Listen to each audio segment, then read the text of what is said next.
On this episode of AC Designs Garage, we're going to do a quick walk around. I'm going to give you a quick little update on what we've done to Dad's 32. Coming up.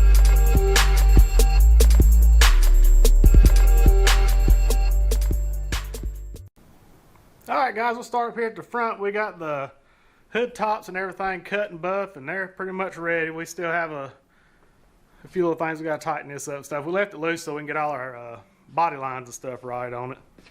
Man, it's starting to really look good. That front end looks really low. It's not really that low of a car. It's got a 4-inch dropped axle, but we spent a lot of time on the headlights, cutting the mounts, moving them down, and making that trick little fog light mount. So, and we talked about maybe manufacturing some. All these are one-off parts that we've made, the headlight stanchions and the fog light. We thought about maybe manufacturing and selling a few of these. If any of you guys might be interested, just drop it in the comments. Like I said, we spent a lot of time, especially on this fog light mount, because it's hard to really tell the way it mounts. Try to make everything tuck in real good, and the headlights and stuff I think turned out real good. The ones that are on it now are steel. We had them chrome, but I think next time we're just going to make them all out of stainless and polish them. It's just a little easier, one less step to do. And yeah, I just want to give y'all a quick little update. Yeah, we got the windshield all good and tightened down, steering wheel in. I've started on the trans tunnel we've got made. I hadn't bolted in. I'll show it to you here in a minute. It's all done out of 18 gauge sheet metal. It's not completely finished yet, but what we're going to do is all this area here is going to be carpet, as you can read there. And I'm going to do the rubber mat. It's got the little lines in it. I'm going to work this a little bit more, and then we're going to glue that rubber mat. So everything's going to fit tight. It's going to be rubber. This is going to be carpet. And this is going to be the seat vinyl section, so it'll be smooth with foam padding under it. But I formed it all out of one piece of metal. It's not perfect. It's pretty close. It fits real tight in there. We're actually going to make the ring that holds down that goes around the shifter, the little beauty ring. It's going to actually hold down. We're going to have a stand coming off the frame, and it's going to bolt through this and hold this whole unit down tight, so there won't be any fasteners. Dad's got most of the wiring done. We still have a few little things to run to the back.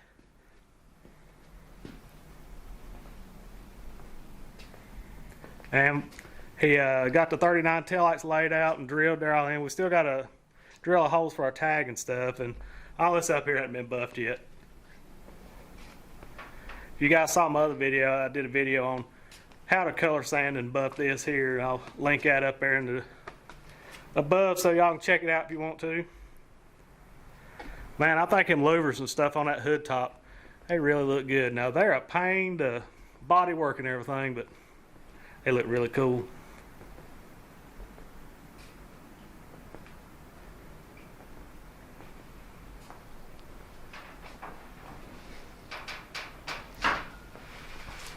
Me and Dad was talking, I tell you this, I was kind of concerned about the tire size. When we got the cars a roller, they were on 7-inch wide steel wheels. But man, these tires just fit that arc really good. Those are a 285/75 16 on a 16x11. And they're right at 32 inches tall, maybe just a hair over, but I think 32 inches looks pretty good on the back.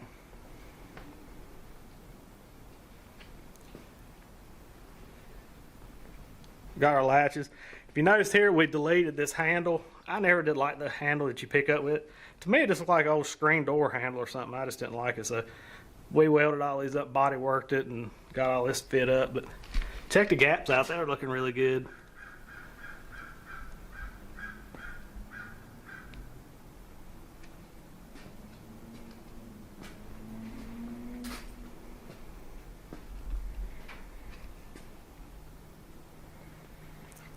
But yeah, if you guys are interested in maybe wanting to see us manufacture some of these little one-off parts and stuff that we've made on this car, make sure you drop it in the comments. I may just get me an old website up and start building some of these things. That's like this alternator bracket me and Dad designed. Let's see if I can get in on it. The alternator just disappears down in there. I mean, that's about as tight as you can possibly get an alternator just out of the way. I don't like them when they're mounted way up tall on top. They just kind of stand out, with that one there just really disappears.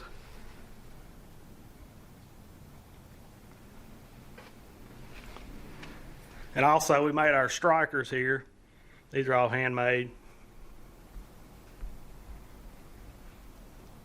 I like the round head a lot better. A lot of them are hex head and they just catch your pants when you're getting in and out and stuff. And I just think these are a little better. Plus they look a little cooler too.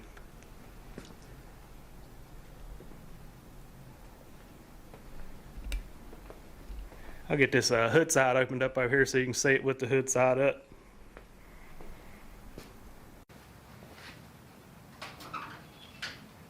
Always remember when using these things, turn them around.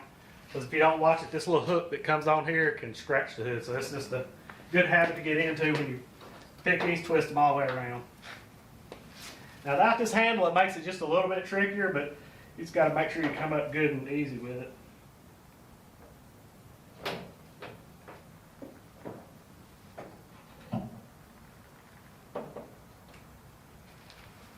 Alright, I'll get you over here and let you check. I like this one. I can't remember the manufacturer of it. That's a trick little mount. It just folds over back up in there and gets out of the way, and it's just a good way to prop your hood. And it comes up high enough that you can really show your motor off. The only thing we really got left to do in here is our throttle cable and stuff, and we've already got the hole marked. We got our double D shaft, everything cut and welded. Runs down to the box.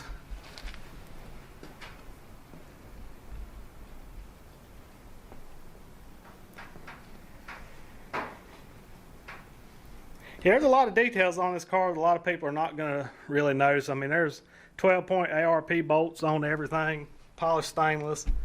Dad had these button heads custom made for this instead of using an old hex head. Everything's polished stainless button heads. Just trying to really clean it up. I don't know how many people actually notice this stuff. Like I said, we done button heads on the shock mounts, and even on the spring mount down there it has one. Like on our spreader bars and stuff. And one of the cool things that we spent a lot of time on the front of the car. Let me get around there to it. Here's one of my favorite parts of the car that we had done. These things normally have 2 bolts here to hold it, and it still has a bolt in here. What we done was I cut the head off the bolt and just left it sticking through here and tigged it up and body worked over it. But it still has a stud sticking through here, so this piece here is kind of oval like this. So we slotted where the other hole is so it slides up in there and locks and won't rotate. But I do like the one bolt better. And you can see over here, we boxed it because all this in here is open and stuff when you get it, and tried to get the good radius tight to it. And I spent a lot of time on it here, finding the light line here to get all the right angles of the bar. Probably spent way too much time on stuff he was not going to notice, but we're kind of proud of this front end. We spent a lot of time getting the headlight mounts, fog light, and everything look really cool. So I hope you guys enjoy this little quick update I wanted to show you. It's getting close to Christmas, a couple weeks away, so I'm going to try to do you another one next week. And if you have anything that you want to see on welding, paint, body, anything like that, make sure to drop in the comments and stuff. It's kind of tough sometimes to come up with a video every week for you guys, so any suggestions would be greatly appreciated. I can't wait for us to get done. We're going to do a first drive and everything of the car and video all that real good, get a bunch of good shots for you. But as for today's video, that's about it.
Alright guys, hope y'all enjoyed that video on Daddy's 32. Hopefully we'll have you some driving footage before long, but make sure you like, subscribe, share out. God bless. We gone.